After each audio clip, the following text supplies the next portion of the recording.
Nós vamos meditar um pouco mais na palavra de Deus e vamos continuar na mesma linha, procurando entender um pouco mais a respeito das coisas espirituais. Nós precisamos ter em mente sempre que existe uma batalha espiritual no mundo espiritual. E nós precisamos ficar atentos com relação a essas coisas. E nesse processo das batalhas espirituais, o inimigo ele sabe exatamente quais são os nossos pontos fracos, porque ele já fez o mapeamento de todo o seu histórico familiar. Ele sabe quais são os pontos fracos da nossa família. Lembrem-se que nós estamos lidando com seres espirituais. E esses seres espirituais, eles não descansam, porque não precisam descansar. O descanso foi dado a nós que temos corpo. E o corpo humano cansa e precisa descansar para restabelecer as energias para continuar a caminhada. Porém, os espíritos malignos, eles não precisam descansar, porque são espíritos, não têm corpo. Então não há necessidade de descanso. Enquanto nós estamos às vezes sossegados, enquanto nós estamos às vezes descansando, há um mundo espiritual ativo que não descansa, nunca para. E nós estamos envolvidos nessa batalha. Há guerras todos os dias no mundo espiritual por sua causa. Há batalhas.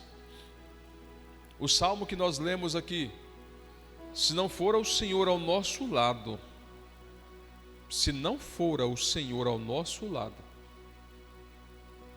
nós já não existiríamos mais. Porque o inimigo da nossa alma, ele está rugindo como leão ao nosso derredor, procurando quem possa tragar. Mas ao nosso lado, ao nosso redor, está os anjos do Senhor, que foram enviados especialmente para nos guardar. Irmãos, se não fosse a misericórdia de Deus para nos guardar, o inimigo, ele estraçalharia a nossa vida como um felino estraçalha a sua presa. Nós não teríamos tempo e nem condições de nos defender. Até porque o nosso inimigo, ele é espiritual.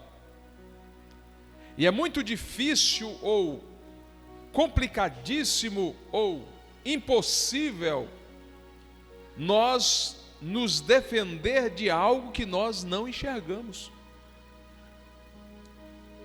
Por causa do pecado, os olhos da alma do ser humano foi fechado. Olha para cá, presta atenção no que eu vou dizer para você. Por causa do pecado lá no Éden, os olhos espirituais do homem foi fechado.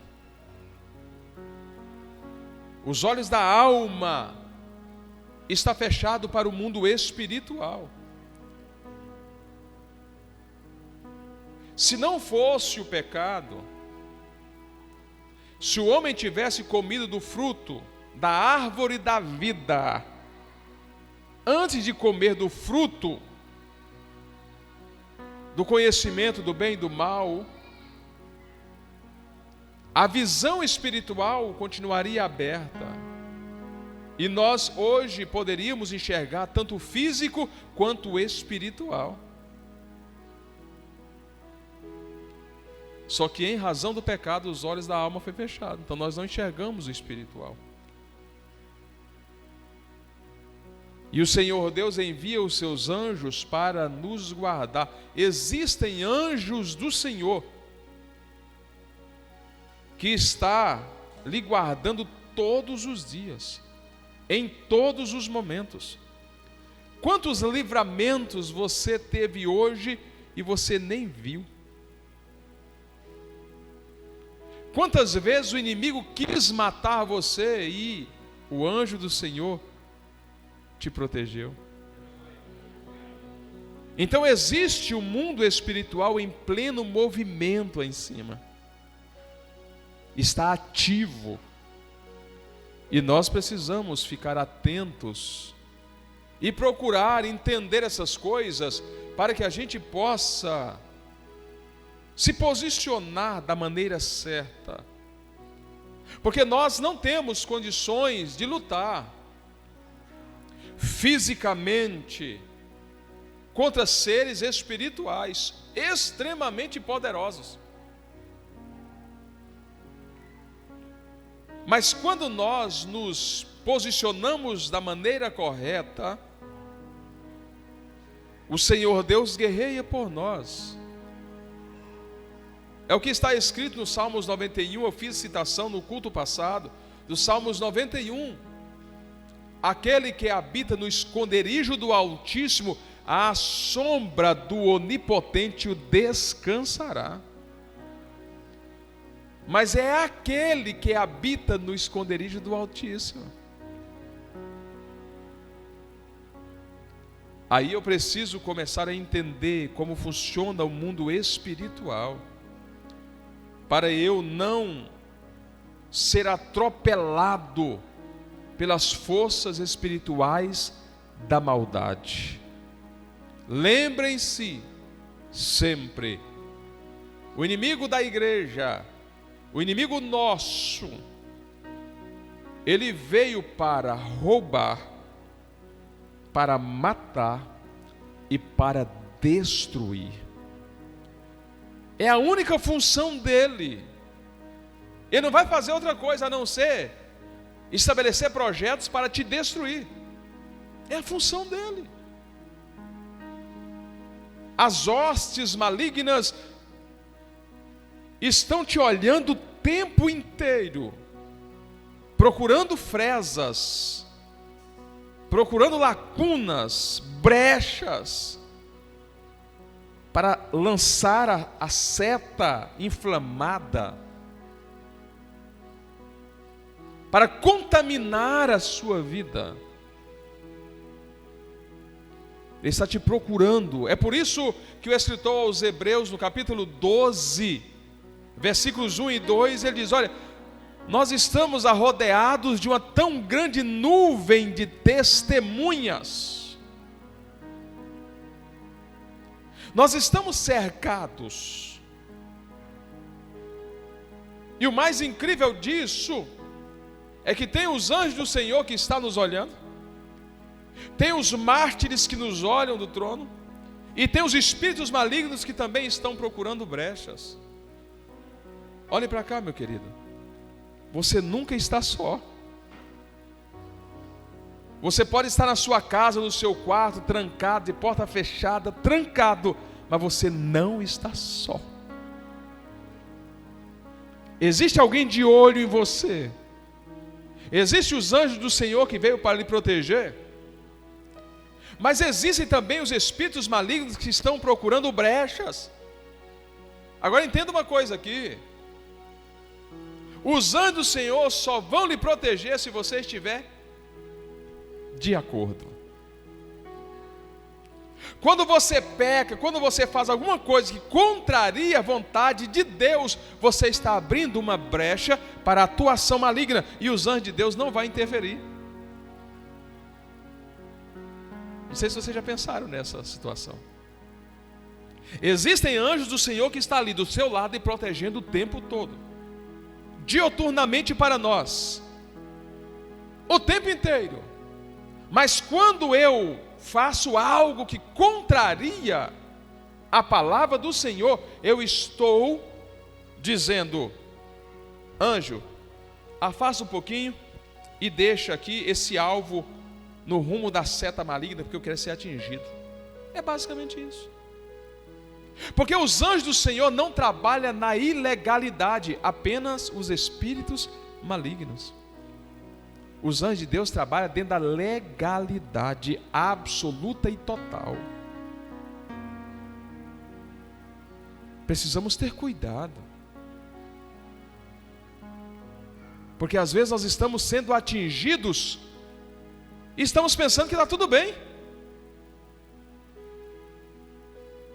Às vezes nós estamos sendo bombardeados todos os dias, setas malignas sendo atiradas contra nós, e ao invés de nós buscar a proteção do Senhor, nós estamos às vezes abrindo o peito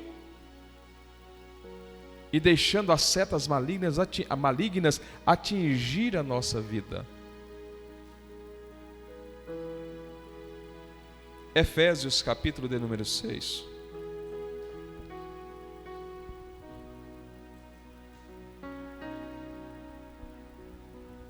Versículo 10 a seguir, que diz assim: no demais, irmãos meus, fortalecei-vos no Senhor e na força do seu poder, revesti-vos de toda a armadura de Deus, para que possais estar firmes contra as astutas ciladas do diabo. Porque não temos que lutar contra carne e sangue, mas sim contra os principados, contra as potestades, contra os príncipes das trevas deste século, contra as hostes espirituais da maldade nos lugares celestiais.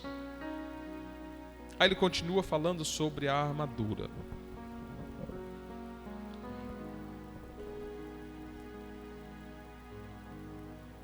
Nós caminhamos no culto passado tentando compreender um pouco como funciona essas coisas aí.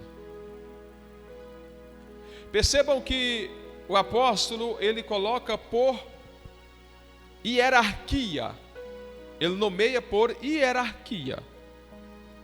Principados, potestades, príncipe das trevas, que algumas versões diz dominadores, e as hostes.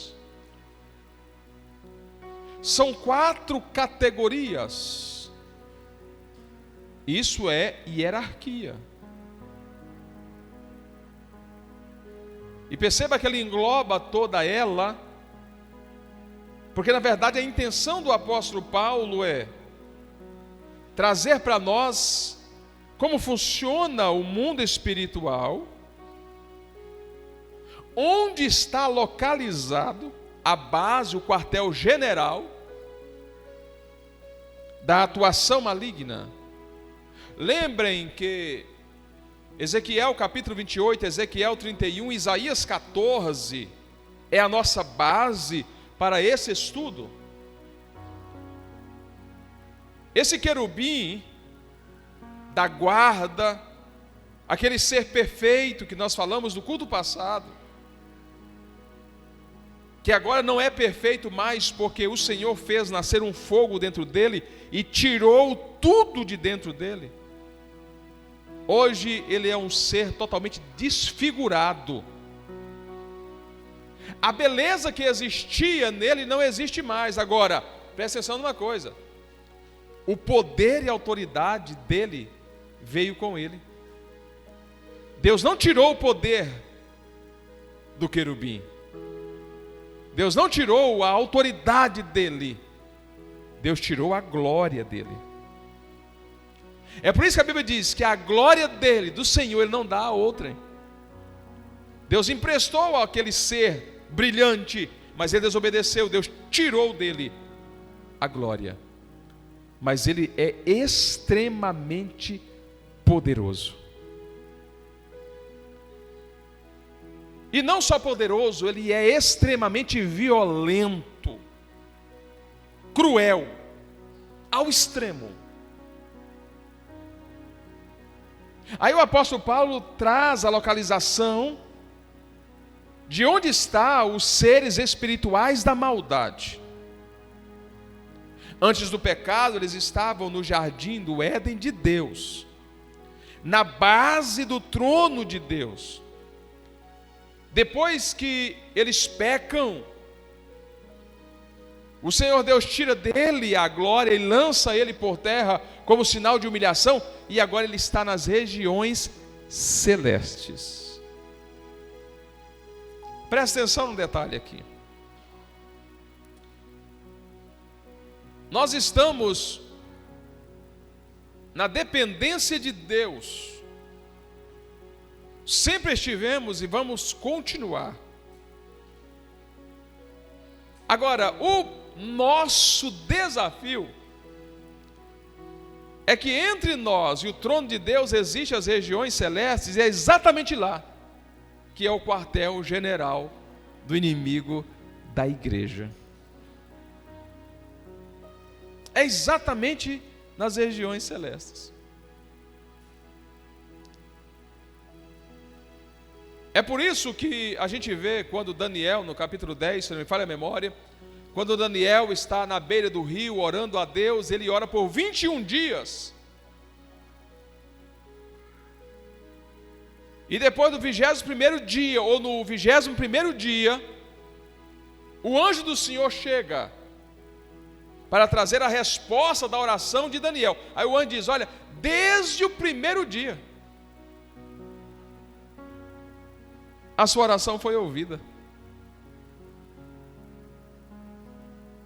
Só que não chegou a resposta. 20 dias ele orando, Deus já havia ouvido, já havia mandado a resposta, mas não tinha chegado. Por quê? Porque o anjo que veio trazer a resposta para Daniel ficou bloqueado nas regiões celestes. O príncipe da Pérsia travou, bloqueou, não deixou. Aí você vai entender a questão da hierarquia, quais são os anjos, os guerreiros, os poderosos, e aqueles anjos que vêm apenas para trazer a resposta. O anjo que vem trazer a resposta para a sua oração, ele não é o anjo de guerra. Vou dar um exemplo para você. Gabriel, por exemplo, não é um anjo de guerra. Ele é o anjo de boas novas. Então, quando ele desceu para trazer a resposta da oração de Daniel, o príncipe da Pérsia, que é o principado, bloqueou, travou a passagem do anjo. A insistência de Daniel na oração mexeu no coração de Deus. Aí Deus agora envia um guerreiro para abrir caminho para o anjo da resposta, vamos dizer assim, o anjo que traz a bênção, passar pelo bloqueio que foi colocado pelo príncipe da Pérsia. E esse anjo agora passa e vem e entrega a resposta da oração a Daniel. Olhem para cá, meus queridos. Percebam que, pastor Heber, a insistência na oração, ela é fundamental. A insistência no propósito, ela é fundamental. Por vezes, irmã Maria Aparecida, nós oramos, nós falamos com Deus e logo a gente desiste. Deus ouviu a oração, Deus respondeu a oração, mas o anjo ficou parado nas regiões celestiais. A insistência com propósito, ela traz resultado. Agora, presta atenção numa coisa, o inimigo, ele sabe disso. Ele sabe dessas coisas. Então o que é que ele faz? Além de bloquear o anjo da resposta, ele coloca desânimo no orador, naquele que ora, naquele que clama. Ele bloqueia lá em cima e coloca desânimo no crente. A resposta não vai chegar, porque nós desistimos muito fácil das coisas. Nós desistimos muito fácil. Quando o negócio começa a arrochar, nós, no dizer popular, nós abrimos o bico, jogamos a toalha branca, não insistimos. Tem um outro texto, só para nós aplicar um pouco do que nós estamos falando a vocês. Efésios capítulo de número 1, versículo de número 3. Se puder colocar, Isadora. Bendito Deus e Pai de nosso Senhor Jesus Cristo, o qual nos abençoou com todas as bênçãos espirituais nos lugares celestiais em Cristo.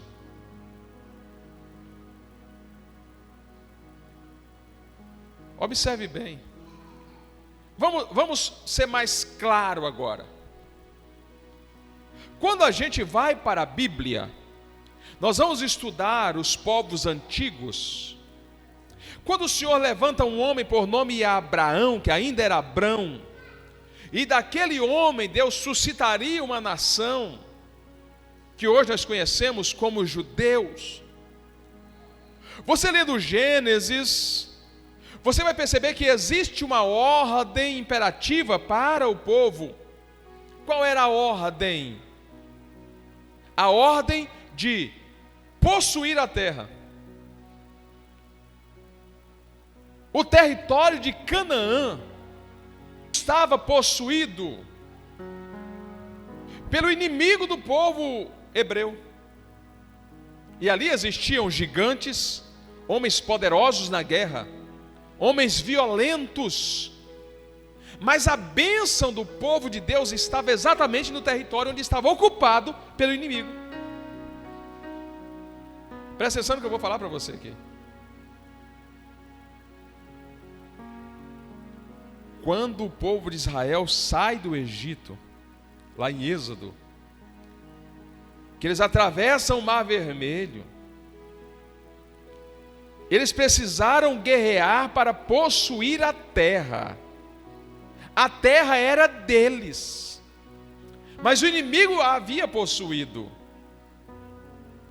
Quando o apóstolo Paulo está dizendo, bendito Deus e Pai de nosso Senhor Jesus Cristo, o qual nos abençoou com todas as bênçãos espirituais nos lugares celestiais em Cristo, ele está dizendo o seguinte, que nós precisamos nos posicionar, precisamos ir para Efésios 6, vestir a armadura de Deus, para entrar no mundo espiritual que está ocupado pelo inimigo da igreja, e no mundo espiritual onde está ocupado pelo inimigo da igreja, é lá também que está a bênção da igreja. Ou seja, traduzindo em miúdos, toda e qualquer tipo de bênção que você quer receber da parte de Deus, você só vai receber se você aprender a lutar, a guerrear para possuí-la. A única coisa que Deus deu gratuitamente a nós foi o perdão dos nossos pecados, porque nós não teríamos condições de pagar. Mas as bênçãos que eu preciso para minha casa, para minha vida, para minha família, eu preciso entrar no mundo espiritual, revestido da armadura de Deus, guerrear no mundo espiritual, tirar a bênção que eu preciso e trazê-la para o mundo físico e materializá-la. Não pense você, meu querido, que as coisas são de graça, porque não é. Não é, Jackson. Não vai vir de graça, meu amigo. Tudo que nós precisamos é necessário lutar. É necessário lutar. O mundo espiritual está ativo. Eu contei para vocês uma certa época, há um certo tempo atrás, ainda quando eu andava por aí pregando a palavra, eu lembro que um dia eu cheguei de Miracema, estava pregando um evento em Miracema, eu cheguei em casa, era por volta de 1h30 para 2h da manhã. Cheguei muito cansado. Eu cheguei, tomei um banho e cansei de comer alguma coisinha e logo deitei. Quando eu deitei, eu não dormi, mas eu tive uma visão. Eu fui arrebatado em espírito. E Deus me deu a oportunidade de entrar no mundo espiritual, nas regiões celestes. Eu imagino que foi só na entrada, só na portinha mesmo. É um território totalmente contaminado. Eu pude sentir o cheiro horrível que existe naquele lugar. E a batalha ela é intensa. Bolas de fogo saindo de um lado para o outro. E quando eu me vi naquele lugar, eu fiquei desesperado, pedi Deus misericórdia. Aquelas bolas passando por cima de mim de um lado para o outro, explodindo, e seres totalmente desfigurados. Quando eu falo que o inimigo da nossa alma, o inimigo da igreja, ele é desfigurado, Deus me deu a oportunidade de ver. E eu estou no altar da casa de Deus, falando isso para vocês. São seres desfigurados, horríveis.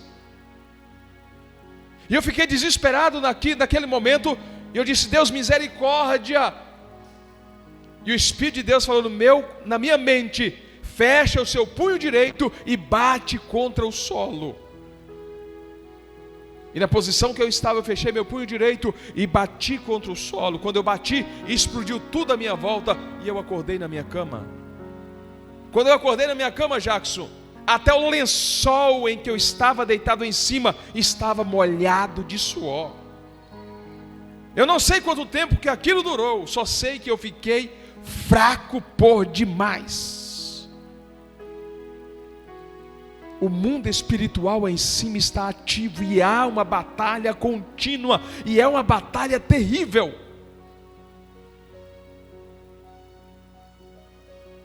A bênção que eu e você precisa está lá em cima.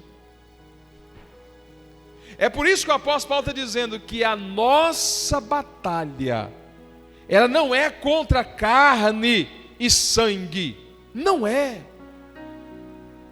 Precisamos aprender a lutar.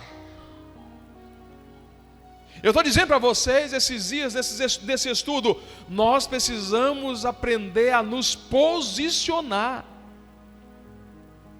A minha guerra não é contra você, nem você contra mim.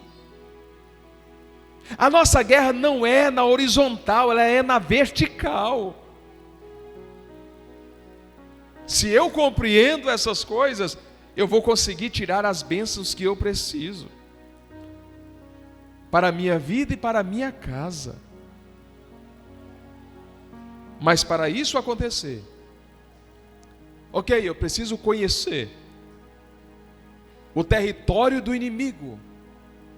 E o apóstolo Paulo está me dando aqui uma ferramenta importante para eu saber onde está o inimigo. Onde é o seu quartel-general? É lá em cima, é no mundo espiritual. Agora lembrem-se, cada um tem o seu mundo.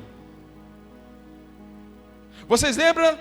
O anjo do Senhor, o anjo que vai lhe guardar, vai estar lhe guardando todos os dias. A misericórdia do Senhor te cercou, a graça te arrastou. Só que quando você e eu, quando a gente abre brechas através do pecado, eu afasto a presença do anjo do Senhor, a misericórdia se afasta e eu fico como alvo fácil para o ataque do inimigo. Então, eu preciso me portar de uma forma digna da proteção dos céus contra essas coisas que querem me atacar todos os dias. Porém, eu preciso também lutar. Eu preciso lutar. Agora, nessa luta, eu preciso saber quem é que eu devo atacar. E como atacar? Eu não posso atacar de qualquer forma, saindo, dando tiro, rodando para todo lado, sem saber onde é que está o meu inimigo e quem é o meu inimigo. Eu até anotei aqui, deixa eu ver se o meu papel está aqui.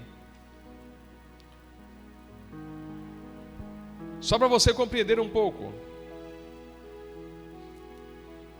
O apóstolo Paulo, ele traz de forma hierárquica como que funciona o mundo espiritual. E ele começa falando sobre os principados. Então, existe 4 hierarquias, 4 categorias. Tem o principado. O principado, ele atinge, ele ataca a nível internacional, ou seja, ele está acima de todos. Tem a potestade, que ela é nacional. Deixa eu dar um exemplo mais claro para vocês. O principado, qual é o órgão que regulamentam as nações do mundo? ONU. O principado, ele atua na ONU. Porque é a nível internacional. A potestade é a nível nacional. Então, quando você olhar para Brasília, que é a nossa sede nacional, é a nossa capital, é onde ficam os poderes que decidem as coisas para o país, lá existe potestades que atuam em Brasília.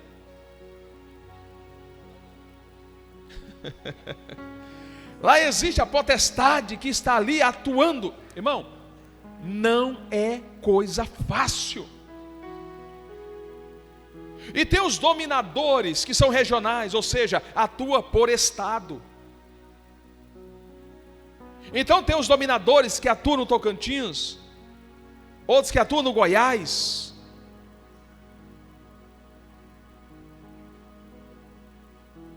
São os dominadores. Isso é muito sério, nós precisamos compreender essas coisas.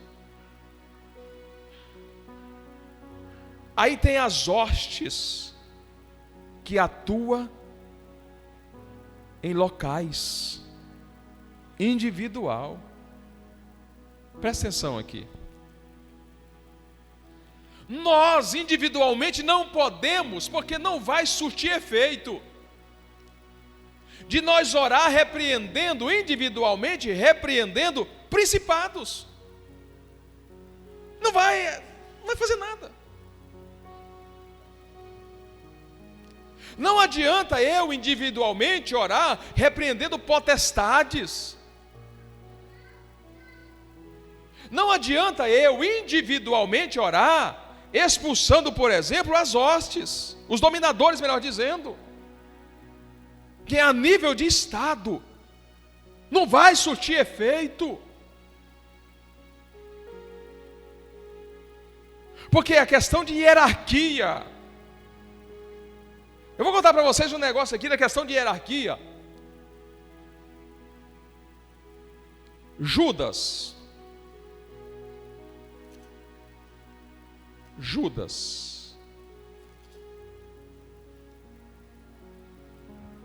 Judas é capítulo único.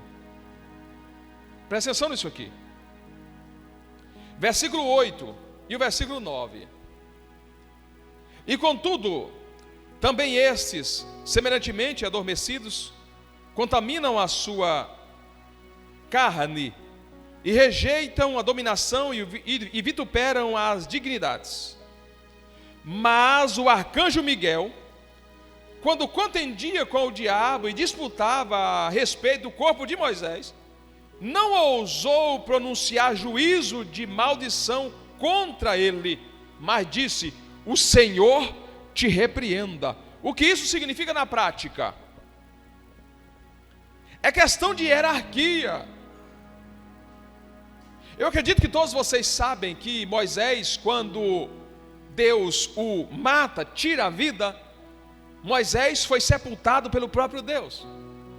Depois a gente fala um pouco sobre isso. Quando Moisés morre, o anjo do Senhor vem cá e recolhe o corpo. E ele é sepultado. Só que, não vou nem começar a falar sobre isso aqui, o tempo já foi. Só que, deixa eu tentar simplificar para tentar. Tá. Quando o ser humano morre, vou tentar simplificar.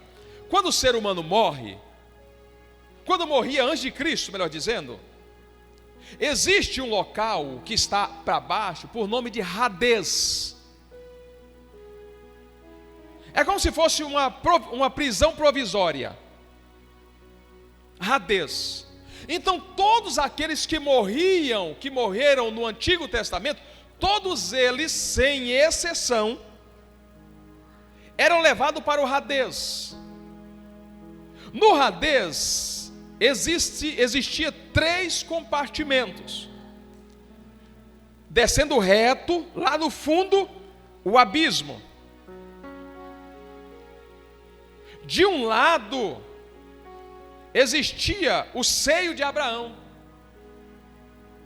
e do outro lado era a prisão provisória para aqueles que não reconheceram Deus. Então todos que morriam, os anjos iam lá, levavam e colocavam os que era, por exemplo, Jó. Lembra do texto de Jó? Eu não esqueci o texto aqui agora, quando ele diz assim, que ele clamou a Deus e disse: por certo, um dia o Redentor se levantará. Jó estava falando desse lugar. Então aqueles que morriam, que criam em Deus, que eram servos de Deus, eles eram levados para o Hades e era colocado lá nessa prisão que era o seio de Abraão. Lá era treva total. Aqueles que morriam sem Deus eram colocados nessa prisão e eram atormentados. Apocalipse fala sobre isso. A partir do momento que morriam, começava a ser atormentado. Aí quando Moisés morre, e Moisés era uma pessoa muito importante, ele falava com Deus face a face. O próprio diabo, o principado, o chefão da turma, foi atrás. É isso aqui que Jesus está falando. Quando ele vai atrás da alma de Moisés para aprisioná-la, ele encontra com Miguel. E aí Miguel discute com ele, só que na hierarquia, Miguel não poderia fazer nada. A única coisa que Miguel disse: o Senhor te repreenda. O que isso quer dizer na prática? Quer dizer na prática que contra ele só Jesus pode resolver. Só Jesus pode resolver. Então quando Miguel disse: o Senhor te repreenda, está dizendo, só ele, o príncipe do exército do Senhor, que ainda estava oculto no seio do Pai, poderia resolver o problema. É questão de hierarquia. Então quando você for orar, não fique orando repreendendo principado, dominadores. Não faça isso, porque não vai resolver. Pastor, mas como é que funciona? A partir da hoste, até as potestades e até o principado, só se resolve com a igreja.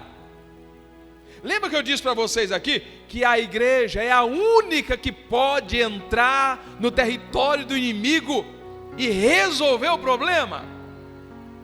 É quando a igreja entende essas coisas.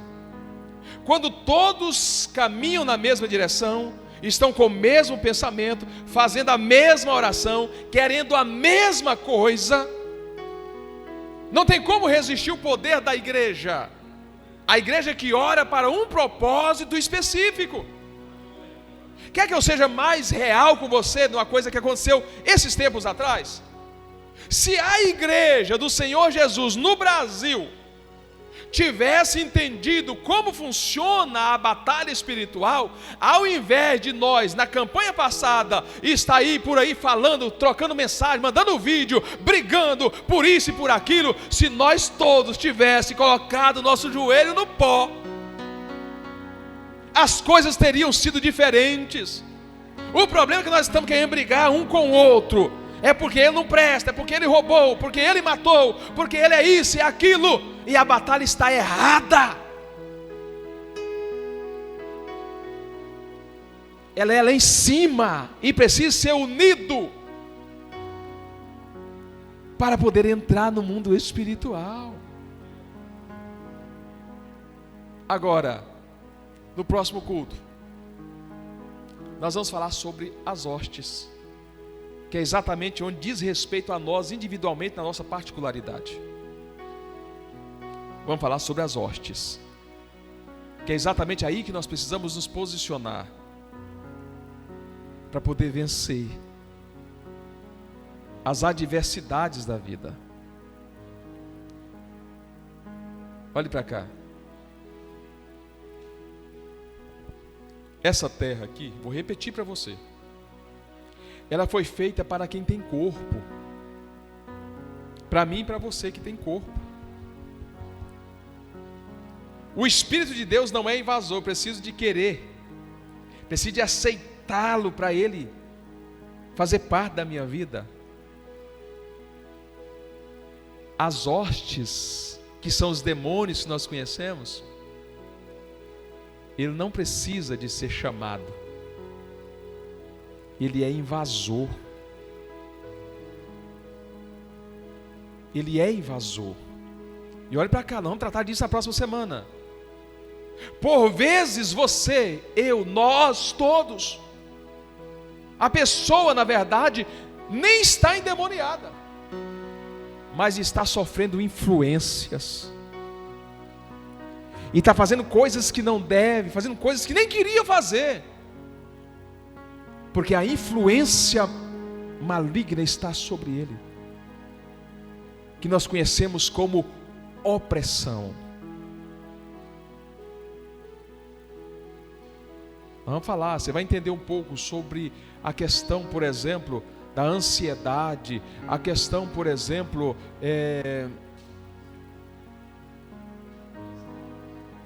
síndromes e outras coisas mais, depressão, outras coisas mais.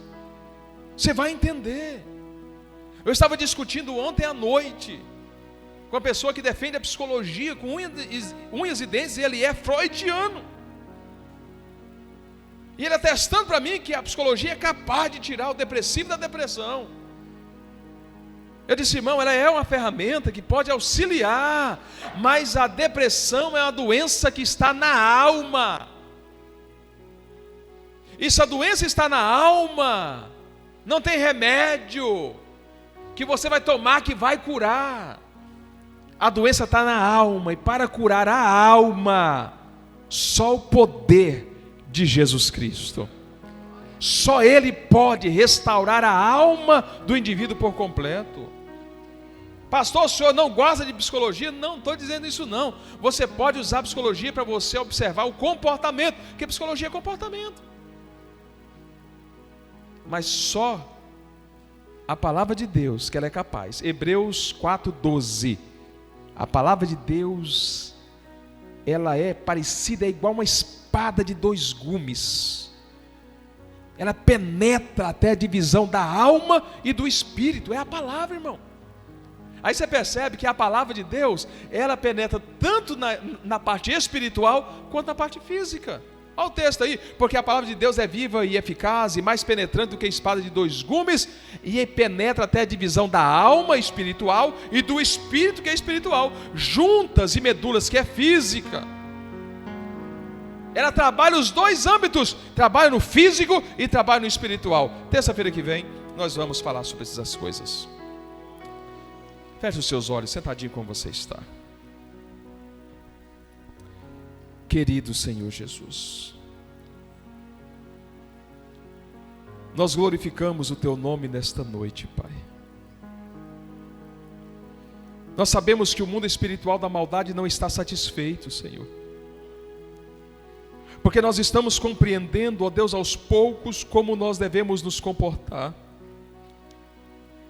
O que eu peço neste momento, ó Deus, é proteção sobre a minha casa, sobre os meus filhos, sobre a minha esposa, sobre o meu lar, os meus familiares, e o mesmo eu peço para a Tua igreja. Proteja cada família, proteja cada filho, proteja cada pai, cada mãe, cada tio, proteja os familiares, proteja a Tua igreja. Não permita, ó Deus, que nenhum dos Teus filhos sofram retaliações, mas que os Teus anjos possam estar atuando, ó Deus, ao nosso favor, guardando a nossa vida, guardando a nossa casa, guardando os nossos bens, guardando os nossos familiares. Pai, nós vamos sair do outro lado, e nós vamos nos posicionar da maneira correta, nós vamos aprender a lutar, Senhor. Nós não vamos mais lutar, ó Deus, um com o outro. Nós não vamos mais falar mal um do outro. Nós não vamos deixar mais raiz de amargura brotar em nosso coração. Porque se há alguma raiz de amargura que tem que ser brotada no nosso coração, é contra o inimigo da igreja, é contra as hostes malignas. Nos ajuda a compreender estas coisas. Nos ajuda a nos posicionar. Proteja a Tua igreja, Pai. Proteja o coração do Teu povo. Proteja o nosso coração. Nós queremos Te agradar todos os dias. Nós queremos ser fiel à Tua palavra. Nós queremos estar de acordo à Tua vontade. Guarda a Tua igreja, do menor ao maior, do mais novo ao mais velho. Proteja o Teu povo e nos ajuda todos os dias. Assim nós oramos, Pai, como também Te agradecemos, no nome de Jesus.